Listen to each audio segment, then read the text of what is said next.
Je me suis commencé à me droguer à l'âge de 13 ans, je fumais, je faisais beaucoup de choses. J'ai grandi comme ça avec les copains.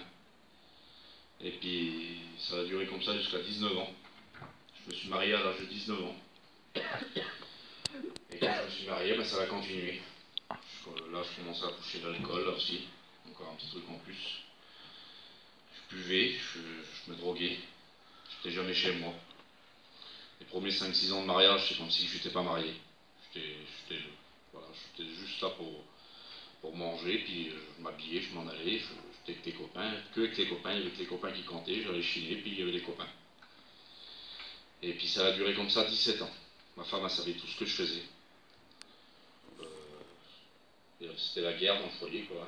La drogue et l'alcool, ça ne pouvait pas aller. C'était vraiment la guerre chez moi. J'étais vraiment un foyer détruit. À la fin, c'était détruit. Et puis, cet été, là, j'ai été dans une mission. J'étais dans la mission à Filou. Puis, j'avais pas de raison d'aller dans cette mission parce que j'étais avec tous mes copains. Puis, on était bien, on jouait au boule, on faisait tout ce qu'un païen pouvait faire.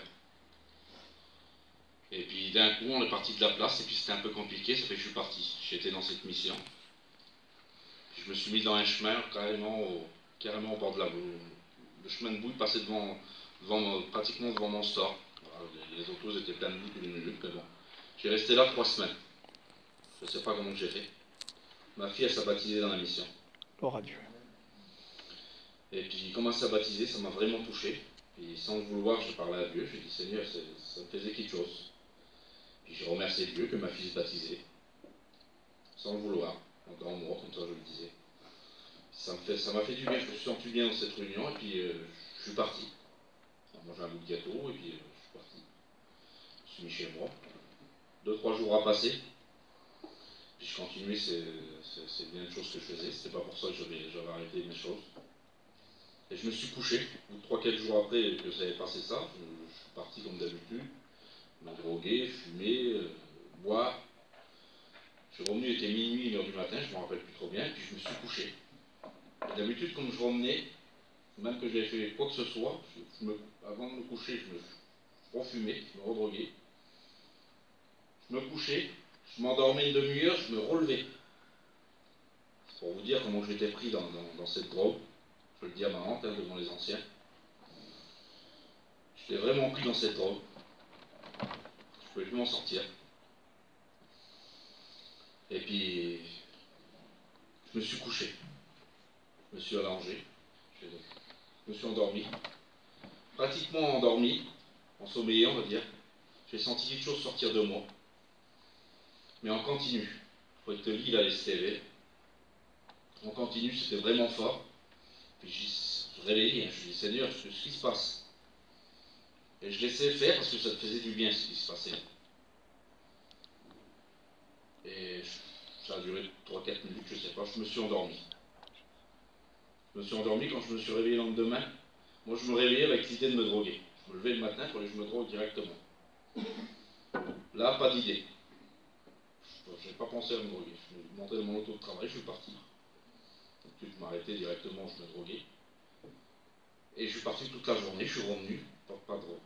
Je dis, Seigneur, étonné de moi, j'avais tout ce qu'il fallait, pourtant, hein, je vous dis tout ce qu'il en est. J'avais tout ce qu'il fallait. Et là, pas de drogue. Et sans travailler, ce qui m'est arrivé hier soir, c'est bizarre. Puis je lui dis à elle, j'appelle les copains, je leur dis aussi, je dis c'est bizarre, il y a un problème. J'arrive plus à... Puis après j'avais peur, parce que j'ai senti qu'il y avait quelque chose qui était parti de moi, parce que moi, quand je me couchais, pour m'endormir, il fallait que je force pour m'endormir. C'était une chose terrible.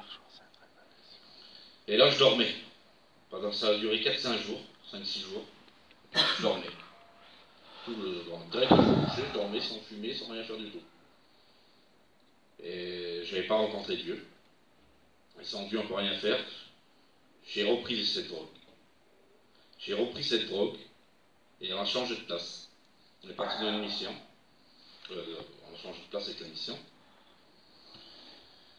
Et puis, dans cette mission, c'était la dernière mission de l'été. C'était la dernière place. Et moi, je n'avais pas été une fois à la réunion. Le garçon Filou, c'est un petit cousin, j'avais honte de lui. Parce qu'il passait dans le camping, il disait souvent tu viens pas à la réunion? Je disais oui je vais venir, mais je n'y allais jamais. Je n'approchais même pas le machin de sandwich, j'avais honte d'aller vers les sandwichs. Alors tu vois derrière ici où tu jures, on me témoignait là maintenant. Pour moi c'était un truc impossible. Et puis j'ai dit ça là, je regrette de ne pas être à la réunion. Puis j'avais honte, j'ai dit cet hiver s'il rouvre une place, je ne me mettrai pas avec lui. Parce que je suis trop vilain. J'ai pas été à la réunion et tout ça, je mérite pas de me mettre avec lui cet hiver, j'ai même que je me mets tout seul sur un parking, je me mettrai tout seul. Et puis le dernier samedi de la mission, je vais été voir, comme d'habitude. Et je me suis couché, non, je me suis revenu sur la plage, j'ai rentré vers moi, ma femme m'a énervé, j'ai sorti dehors, j'ai pris une bière en deux, cigarette, et elle m'a énervé dans le camping, je sais plus, elle m'a dit un mot, ça m'a vraiment énervé, puis j'avais tellement l'habitude de me discuter que je me suis pas discuté, je suis parti dès là, morceau. J'ai bu la bière avec le copain, puis j'ai expliqué au copain, je dis, toi, parce qu'elle me dit, tout ça, machin. Je dis, moi, de toute façon, je dis maintenant, moi, je suis athée. Je dis que plus personne ne me parle de Dieu, plus personne ne me parle du diable. Je dis, voilà. Je sais pas pourquoi j'avais dit ça, mais bon, je l'ai dit. Et je me suis couché, je me suis réveillé le lendemain. Ça a prié d'un camping un peu plus loin. À 10 mètres de moi, là, ce qu'ils font, ils font le culte là, ce matin. Et puis, je suis parti. Parti au PMU, au marché. Je suis revenu, ma femme venait faire manger. Et mon beau-frère est parti. Et comme j'ai revenu, ça priait toujours dans ce camping-là. Et je viens pour m'asseoir pour manger, ma femme m'appelle, elle dit, viens, minute. Je te dis quelque chose, je passe derrière le store. Elle dit, t'as vu, il prie dans le camping? Je dis, ouais. Elle dit, ah ben, la petite fille, elle est possédée. Mais comment elle m'a dit ça, là? J'aurais pu dire, ben, accroche-le quand vous remballez les affaires, on part. Ça m'a fait vraiment quelque chose, ça m'attend. Directement, ça m'a choqué. Je me suis assis, je l'ai cru direct, quoi. Si vous l'allez par là, je l'ai cru instantanément. Ça veut dire, t'es folle, s'en fout. Je l'ai cru directement. Je me suis assis, j'ai été brisé instantané. Amen. Ils ont prié pour moi, Philou et un Yankee. C'est pour ceux qui connaissent, c'est deux pasteurs. Ils ont prié pour moi. Et puis nous me regardaient, ils disaient c'est la délivrance. J'étais en âge, je pleurais jamais comme j'ai jamais pleuré de ma vie comme ça. Et j'ai été délivré instantané. De tout. J'ai tout pris, j'ai tout jeté dans la poubelle. Et quand je l'ai pris, je l'ai mis en haut, j'ai l'habitude de dire ça. Je l'ai mis dans la poubelle, mais comme je l'ai mis dans la poubelle, je l'ai mis sur le haut. Pour dire si jamais ça va pas, je reviendrai prendre. Et maintenant, avec le recul, quand je me suis tourné, je l'ai oublié directement, ce truc que j'ai mis dans la poubelle. Et j'avais toujours ma cigarette. Je fumais toujours 2-3 cigarettes par jour. Ça a duré 2-3 jours. Et prier pour la petite fille qui était possédée sur la place, là. On a été plus de 200 voitures. La place, ça s'est vidé. Il restait une vingtaine de voitures. Voilà, un camping là-bas, un camping là-bas. Il y avait des campings. Et ça faisait l'angoisse sur la place, terrible. Et moi, je voulais partir. Même que j'avais été béni, mais pour moi, je ne savais même pas que j'étais chrétien encore, quoi. J'étais chrétien, mais je ne savais pas. Et je voulais partir, le dernier jour, là, on était avant qu'elle soit délivrée. Je voulais partir. Je veux partir l'après-midi, je ne pars pas. Et le soir arrive, j'avais une angoisse sur la place, c'était terrible. Vraiment une grosse angoisse. On a dit que la place était dans une bulle. C'était même pas noire, elle était grise la place. Grise, c'était. Tu ne voyais pas 20 mètres. Et tu voyais juste ce chapiteau au bout là-bas. Vraiment une grosse angoisse sur la place. Et on était dans dessous mon store. Et puis à 11h du soir, je prends une cliche, je pars. Allez hop, je reste pas là, je dors pas là. J'ai là l'angoisse sur la place. Ça m'a étouffé, carrément étouffé, j'étais étouffé. Et ma fille, elle vient avec tous ses copines. Et ses copains disent, mon père, je me mets dans le camping et je prie. Pour la petite fille, maintenant, pour intercéder. Je dis oui, ça me fait du bien, elle monte dans le camping. Et je veux dire quelque chose, moi là, je veux dire, vous ne sentez pas quelque chose qui vous étouffe, mais il y a mon petit cousin là, qui n'est pas chrétien, il y a 2-3 personnes. Et je me retiens parce que ils vont dire, je suis un fou. Je ne le dis pas, mais c'est mon petit cousin qui le dit à côté de moi. Vous ne sentez pas qu'il y a quelque chose qui vous étouffe? Merci, machin, l'autre, oui, vraiment, il y a une angoisse, c'est une grosse angoisse, on sentait, il y a un poids sur nous. La petite, elle sort du camping.